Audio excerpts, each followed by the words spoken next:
Hey Em, how are you doing, girl? It's Miguel, your dad.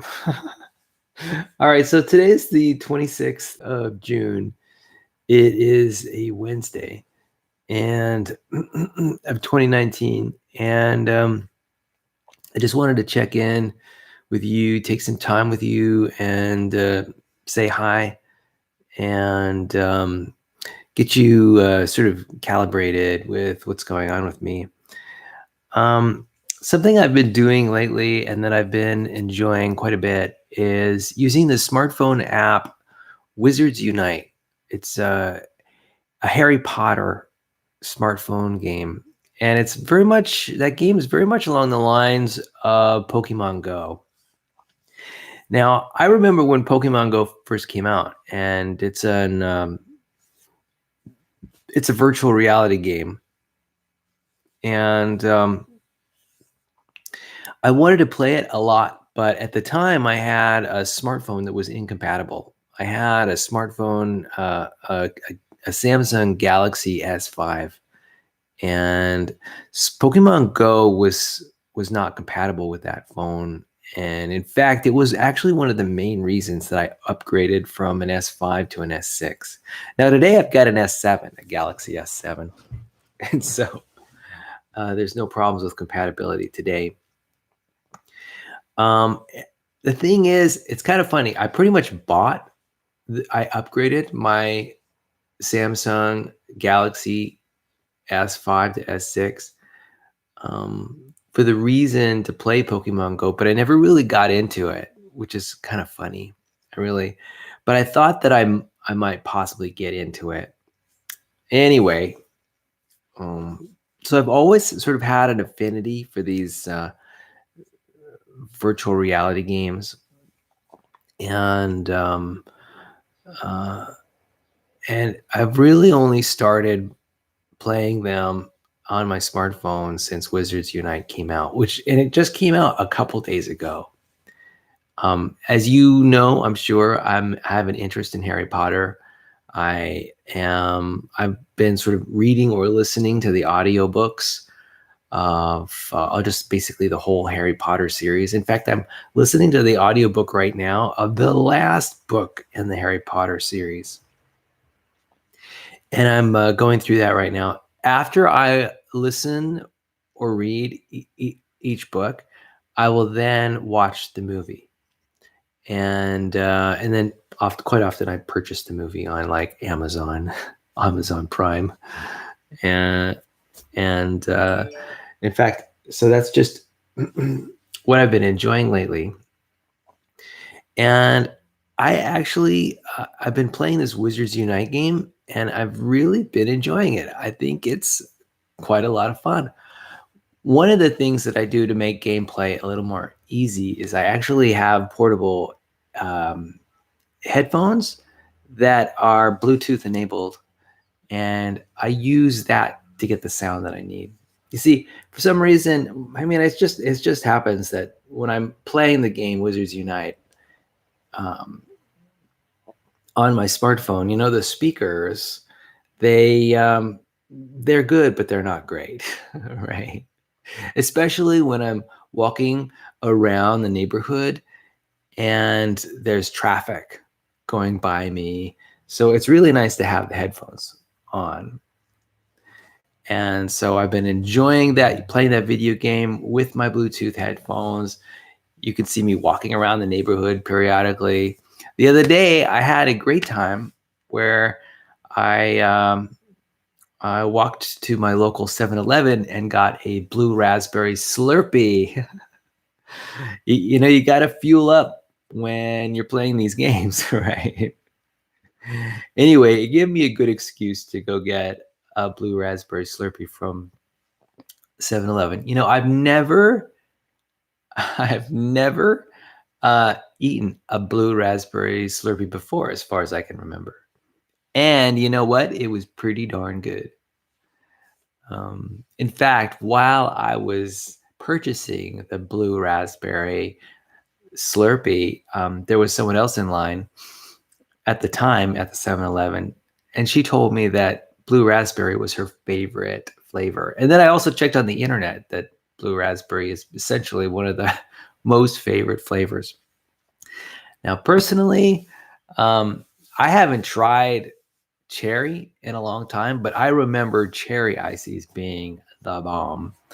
And in fact, I am interested in going to 7-Eleven and getting another icy, a cherry icy this time.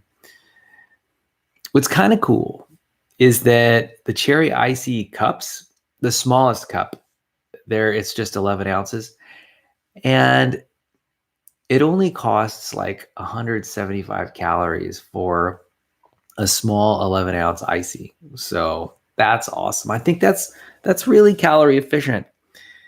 In terms of if you're watching your intake of processed foods and things like that, it's not a bad buy.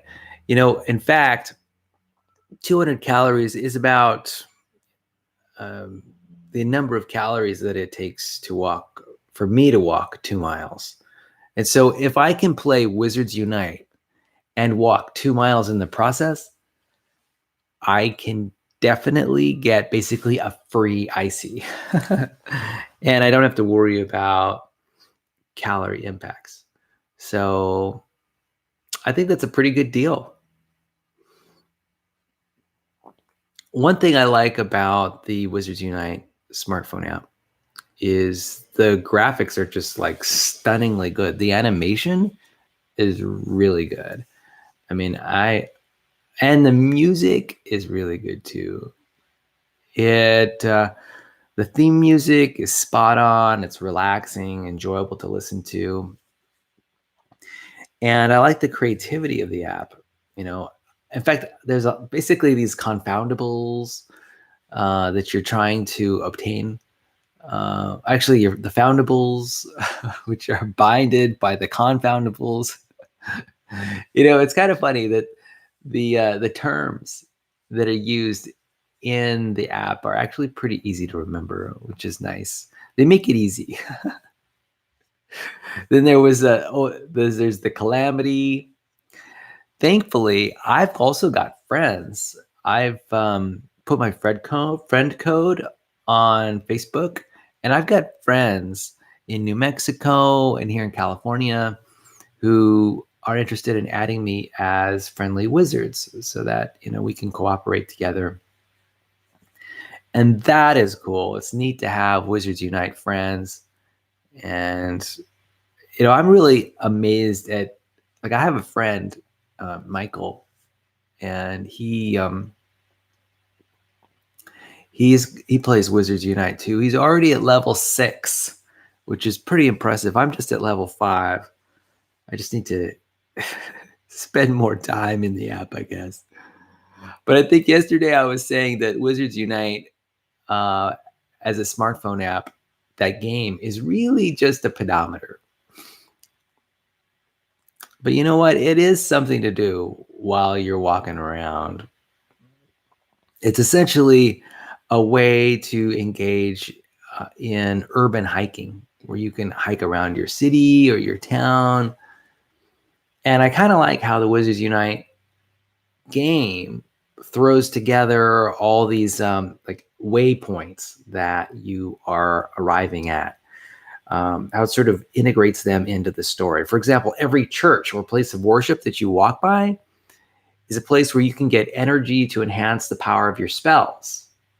And every post office is essentially a greenhouse where you can pick the herbs you need in order to make the potions in your cauldron. So it's kind of neat how they the video game designers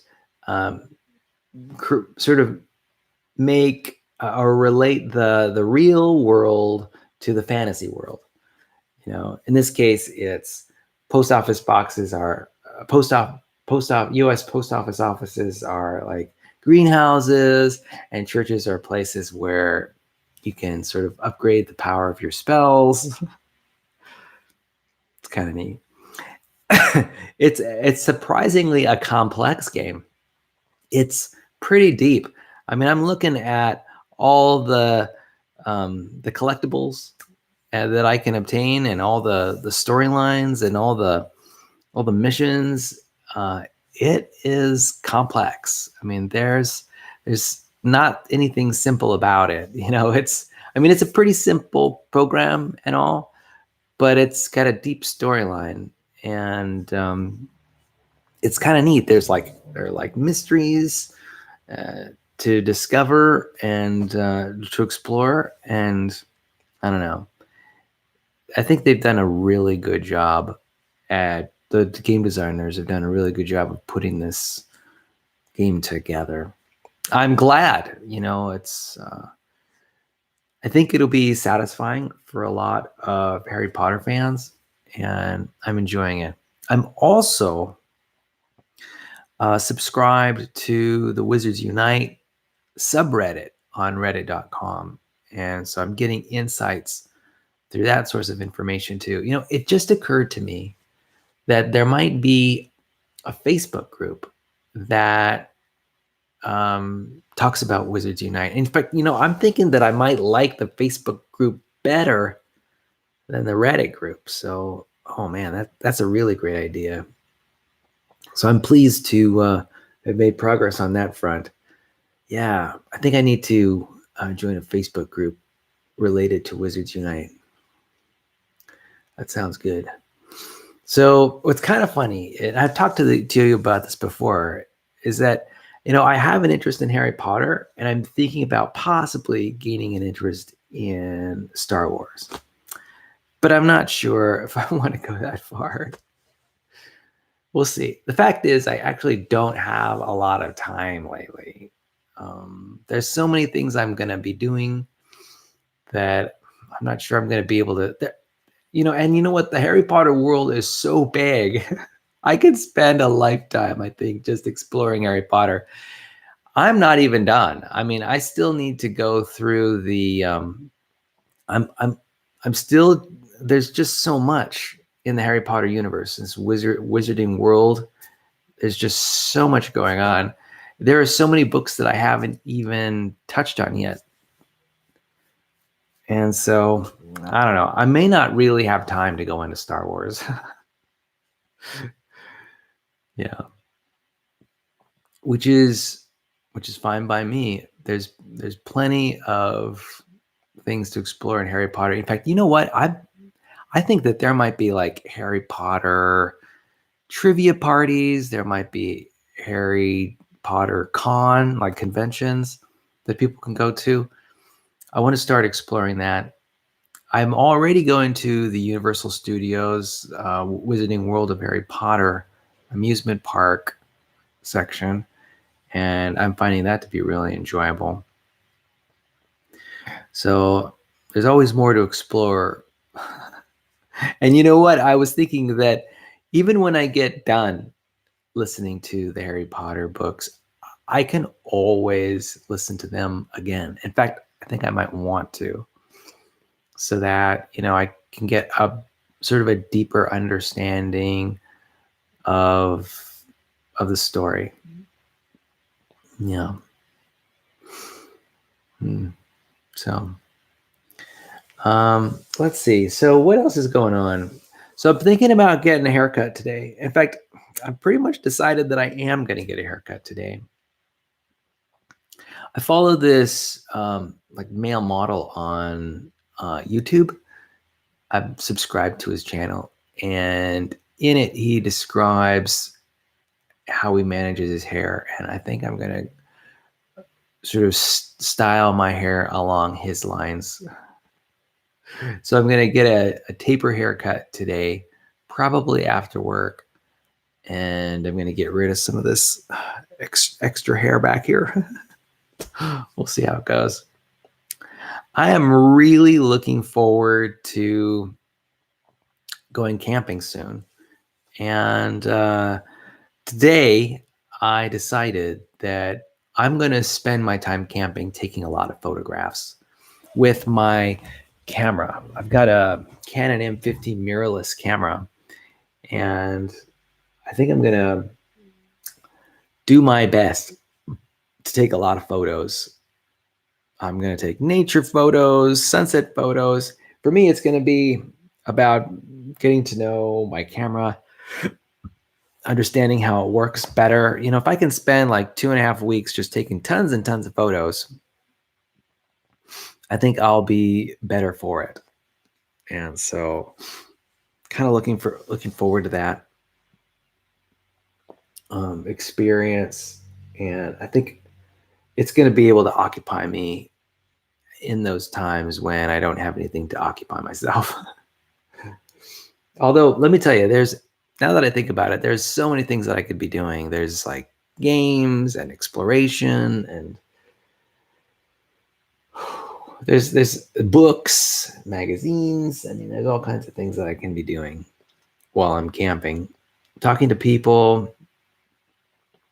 And I don't think I'm going to be bored, definitely. So I guess that's kind of like my concern. I'm like a little bit worried. Like, here I'm going to be camping for 2.5 weeks. Am I going to be able to occupy my time? And of course I will. I always am able to do that. In fact, if there's anything that's true about living a human life, is that sometimes there's not enough time. Yeah. Let me tell you, it's something. I think it's something that all humans struggle with. It's kind of funny. Life is kind of like a marathon in the sense that it just keeps going. It just keeps going. And it keeps on going longer than you sometimes expect. And there's always another day, until there isn't, of course. And what's also kind of funny is that human beings are challenged, really challenged, when it comes to figuring out what to do next, figuring out what they want. I guess that's what planning is all about. You got to fill in those gaps, And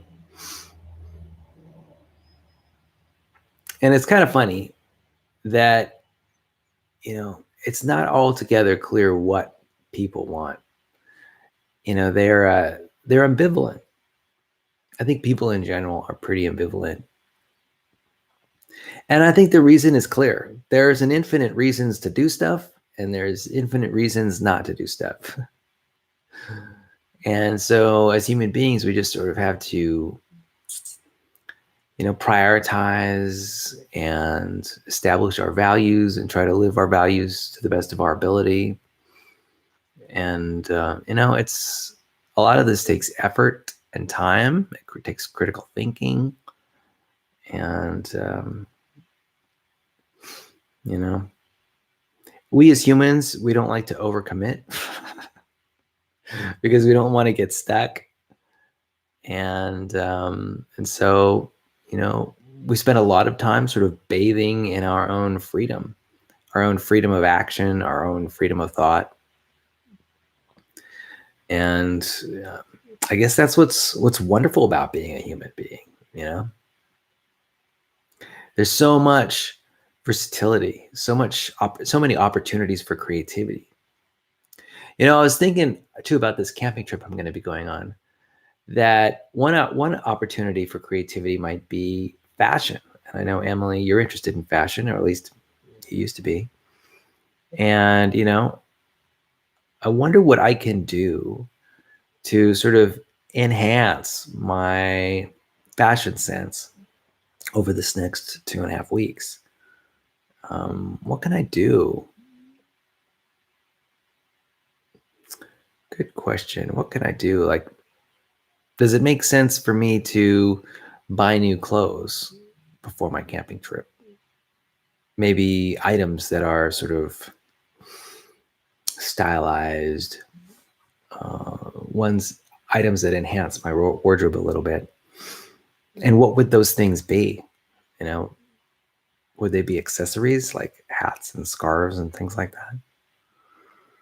I don't know, jewelry like bracelets and necklaces and things like that. I don't know, man. I haven't really resonated with any accessories like that in the past, and so it's kind of interesting when I consider, what I want to signal to the world, what I want to broadcast. Mm. It's it's kind of interesting when you think about it that way. What messages are you broadcasting to others? What I've found is that, and this is sort of contrary to what I would expect about my personality, I tend to feel that I'm pretty open in general, and but at the same time, I see that there are these areas where I sort of I don't know, I can be closed sometimes, and I think sometimes that makes it harder for me to be authentic and genuine, and so I think it's kind of funny. All people walk this line, right, of being open and closed, and that's just what it is like to be a human being. There are always choices. We're always sort of we're managing our personalities. We're making selections, right? Selections about our behavior, selections about our thoughts. We're making selections about what we signal. We're making selections about how we present, and making selections about our state. And it's this sorting process. Life is a sorting process where we're sort of accepting and declining, accepting offers and declining offers from our mind and our external reality. And what's the word? A curate. A museum has a curator. Maybe museums have multiple curators. These are people who make choices, decisions about what to accept and what to give away. And human beings, in our own mind, we curate all kinds of things. We create like I was mentioning, our behaviors and our thoughts. And it's actually a pretty challenging process. We've got to think, for every behavior that we accept, we have to think about, okay, what are the advantages and disadvantages of accepting this behavior? And what are the criteria for which we accept or reject certain behaviors, certain thoughts? And it's kind of funny. It's kind of funny what this whole process is. It's kind of funny that we have some control over our behavior, but we don't have absolute control over our behavior. We have some control over our thoughts, but we don't have absolute control over our thoughts. At least I'm coming to realize this. I think we have a great deal of influence over our thoughts and behavior, but there are some parts that we have less influence over. Like I was talking about our autonomic nervous system. That's the part of our body that regulates our blood pressure and our heartbeat and our breathing rate. These are things that largely, we don't have a lot of control over. They're quite automatic, and that's great, but it has to be recognized that, our behavior is not always under our control. For example, when we go to the doctor's office and the doctor, sort of places his reflex hammer on our knee, hits below our kneecap to check our reflexes. That reflexive action is not under our control. And, there are a lot of things about our bodies that are not under our control. Our bone structure, a lot of the genetically determined aspects of our of the structure of our bodies and our muscles, whether we have more type 1 or type 2 muscle fibers. And a lot of that stuff is just not under our control. Where we accumulate fat deposits along our body, whether it's along our hips or our buttocks or our lower back, or maybe in our arms or chest. A lot of these things are genetically determined, and we don't have a lot of choice. Now, there are ways that we can influence, say, the amount of type 1 and type 2 muscle fibers we have by, engaging in exercise that is more focused on, say, quick spurts of energy.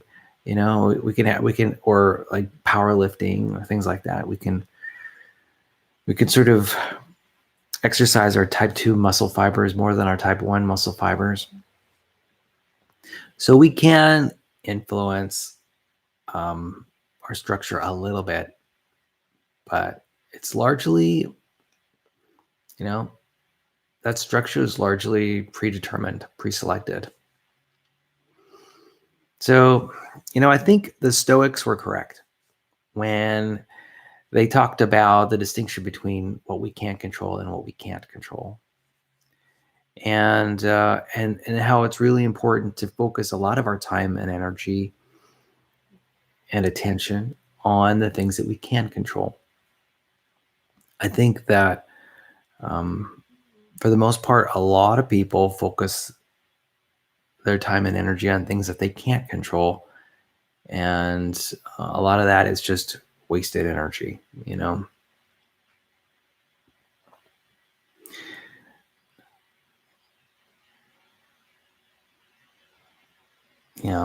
So, and you know what, being a human being is all about being energy efficient. If I've learned one thing about human behavior and our evolution across the millennia, human beings, Homo sapiens, have been around for a good 200,000 years. One of the things I know about humans is that we love to conserve energy. If we don't have to make an effort to get something done, we won't. And I think this is why relationships could be really problematic. It's because reaching out takes energy. Developing thriving relationships takes time. It takes focus, and it's not something that happens automatically. Sometimes you have to travel in order to maintain a relationship. You've got to set aside time. It takes energy to do these things. And for human beings, particularly for relationships, the payoffs are not short term. The relationships typically pay off, in the middle term or in the long term. But short term payoffs, I don't know. I mean, having conversations with people, I think, can be described as a short term payoff. I read an article recently on the internet that described the human brain receiving information as being just rewards, just accepting new information, learning new information. Learning new information itself is rewarded in the brain, and is a benefit. In fact, I think if one trait is true with human beings, is that we love new information. We love to accept new information. Bring it on. Sometimes I watch the news, just a snippet of it, just to sort of and when I mean a snippet of it, I mean like 2 minutes of a news program, just to sort of get a hit of that new information. It's almost like information is a drug. We are willing to receive information from all corners. Bring it on and let me know. I want to. In fact, I know that it's to my advantage to get to understand my context, and every piece of information that gives me data about my context is appreciated. And you know what? That's good. That's part of the reason why school is so enjoyable. It's part of the reason why reading is so enjoyable, why television is so enjoyable, and all the media that we enjoy. We just love being stimulated by new ideas and stories about what's happening. In fact, if you think about it, human beings are very interested in what's going on around them. If you've ever sort of walked in a parking lot with other people or in a large crowd, one thing you'll notice is that human beings are continually glancing around, almost like a bird. Human beings are always checking out cars that are driving by and sounds that are happening. And I think that behavior is really intriguing. Human beings are just on the lookout for new information of all kinds. When people sort of meet new people, they're making instant evaluations about who this person is, how they're dressed, what their speech is like, what they smell like, the vibe, right? The energy. People are sort of receiving and accepting the energy of the personalities around them. And, this is just part of human beings' information-seeking behavior. And I think human beings need that. They want that. They want to know what's going on around them. We all have an interest in our context, our social context, our physical context. Knowing what's going on in our external reality is a big deal. I mean, that's how we make meaning out of things, right? And human beings, if anything, are meaning makers. And the way we make meaning out of the world is by accepting data about it through our senses, our eyes, ears, sense of touch and taste. Yeah. In fact, going on vacations is all about accepting information from your external reality, your external world. And then having that information be novel. Quite often it is quite novel. You're in different places, you're meeting different people.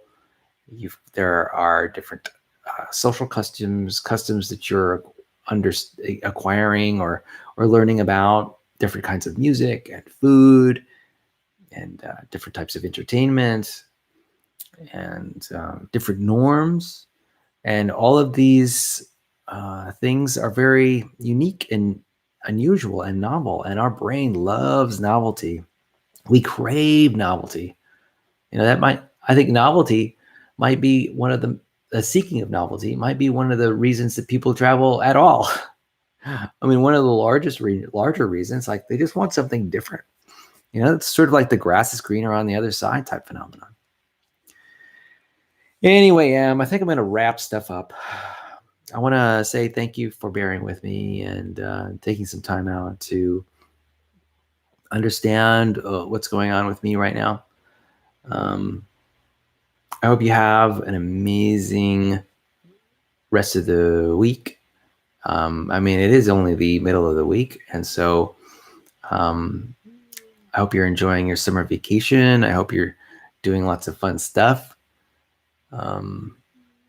Drop me a note every once in a while. Send me a text message. I'd be happy to receive it and would really enjoy sort of responding to that message. And I'll talk to you later. Okay, girl? I love you. Bye-bye.